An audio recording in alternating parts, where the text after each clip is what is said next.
See Beneath Your Beautiful podcast is raw and intimate, sometimes funny, and always entertaining. With new episodes every Saturday, Hara explores our loves, fears, and hopes with a delicious combination of depth and lightness.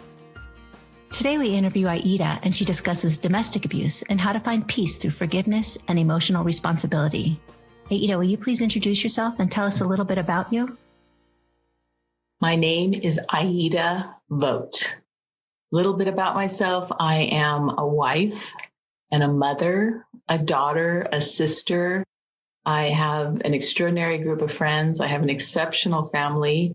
My husband calls me the COO of Cloudview. So I basically run a household of boys and dogs and just keep everything running.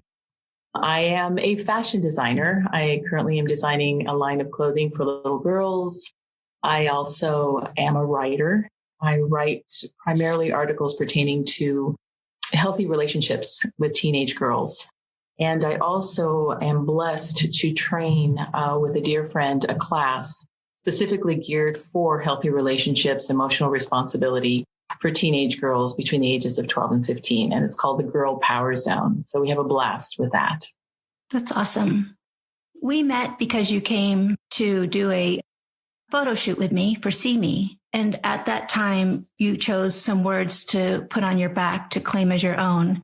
And I found out then that you were a survivor of domestic violence. And is that part of what you teach to the young women? It was the motivating factor, in a sense, to begin the class. I was in a 15-year marriage. And when I came out of it, I had to do a significant amount of healing myself. And coming out of that healing, I began asking the question, rather than trying and working on healing women on the other side of it, why don't we educate young girls from the very beginning and go, this is what a healthy relationship looks like. This is what a healthy friendship looks like. This is what your self-value, this is what you are worth. And above all, emotional responsibility, that we are responsible for our actions and our words, and we train people on how to treat us. So if they have that and that is poured into them with that knowledge from the beginning, their lens will be far more discerning when they walk into those relationships. So it was the catalyst, so to speak, because I began asking the questions, why don't we, rather than fixing on one end, let's start it from the beginning and implant that education and then move forward. I sure wish I had that when I was a young woman. My co-trainer and I, we always say, we want to be the women we needed at 13. Yeah. That becomes the focus for us. We want to be that woman. Yeah.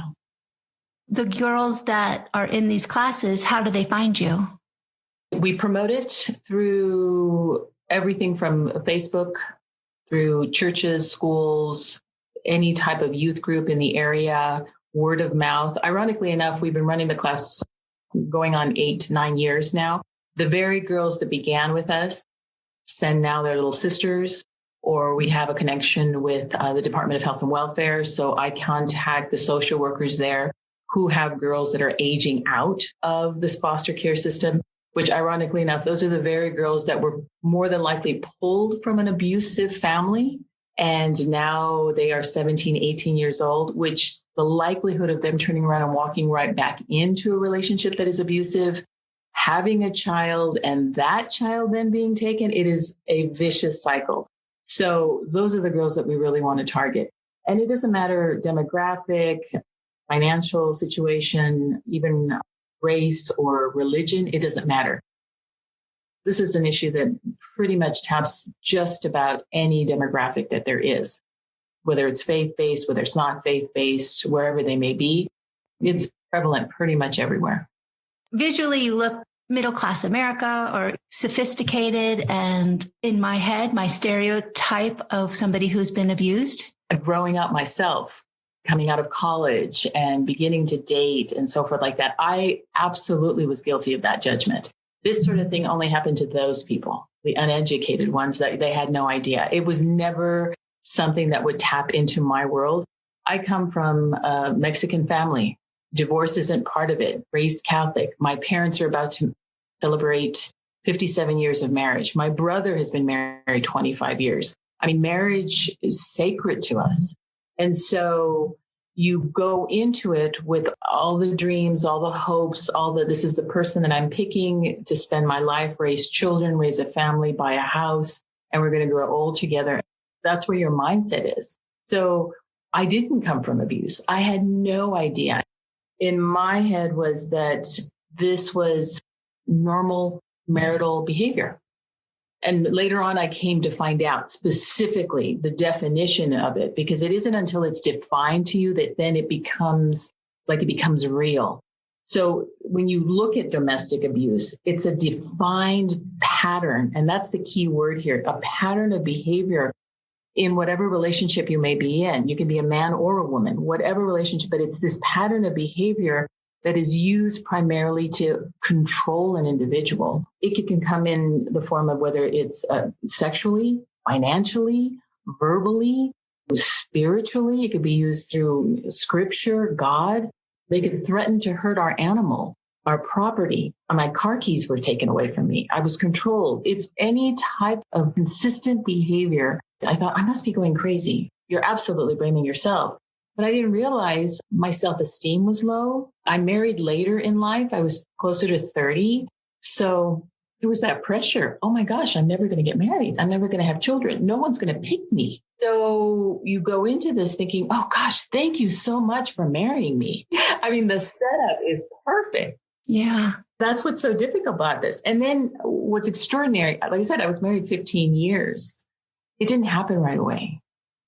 It starts out slowly. There's an awesome analogy that says if a frog were to jump into a pot of boiling water, he would jump out immediately because he knew he would die. But if you were to jump into a pot of cool water and you slowly raise the temperature, you will die. There's a shame and a guilt that goes with it because, oh my gosh, I'm not a good enough wife. I'm not making him happy. I should be doing better. Maybe he needs sex more often. Maybe I'm not making enough money. I'm not cleaning the house.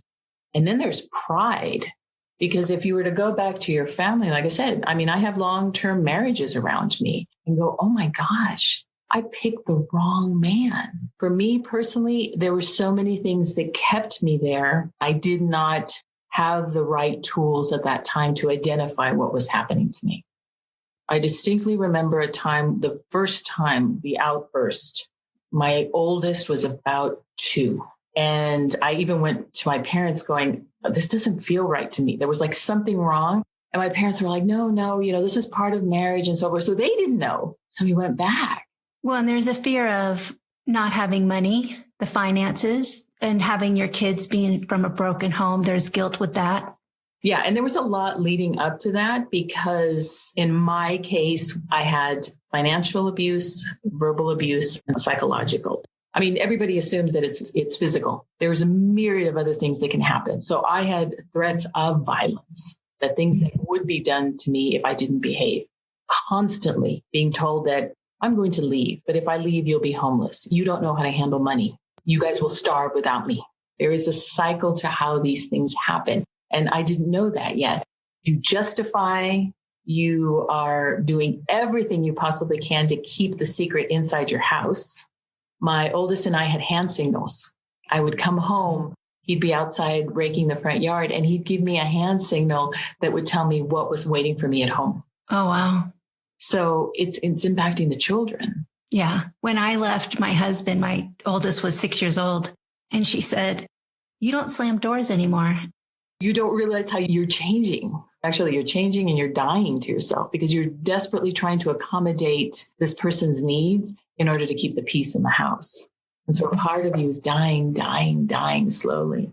I remember umpteen nights crying, and I finally said, Lord, I need a sign that I can stay here another 15 years, or I need a sign that it's time for me to go.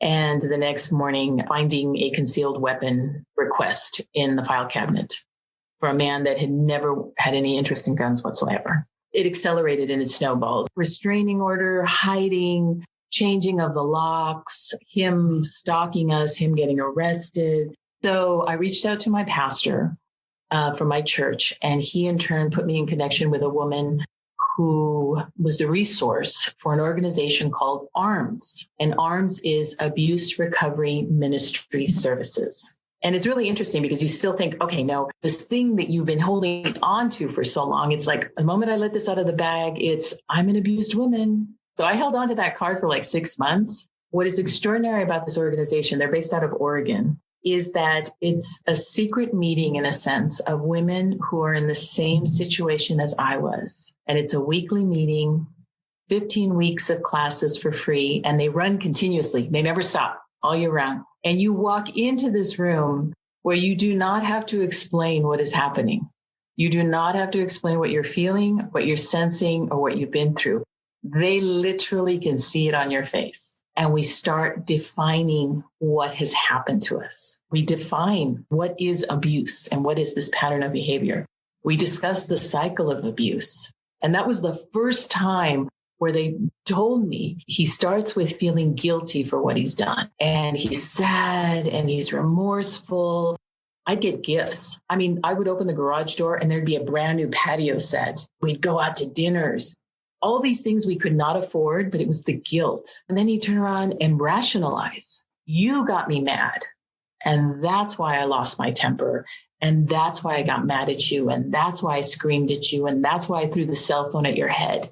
And then he's planning. He's watching me and he's planning. And then it's the setup for what he's about to do. He's just waiting to pounce. And then the abuse happens. I was hungry for the information. There's this pain that's been identified. You know what it is. Here's my cure. Part of the anxiety comes off of you.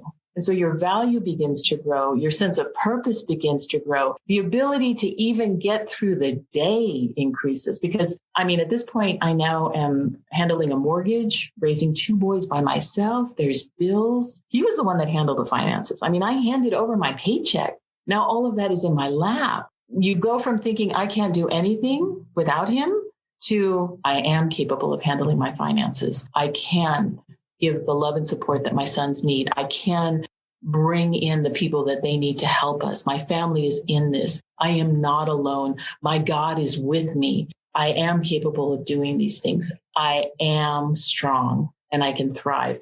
Many people think, okay, great. You're out of the divorce. Now your life is perfect. And in reality, that is when the real work begins. With abuse, you could go all day long and the rest of your life going, he did that to me.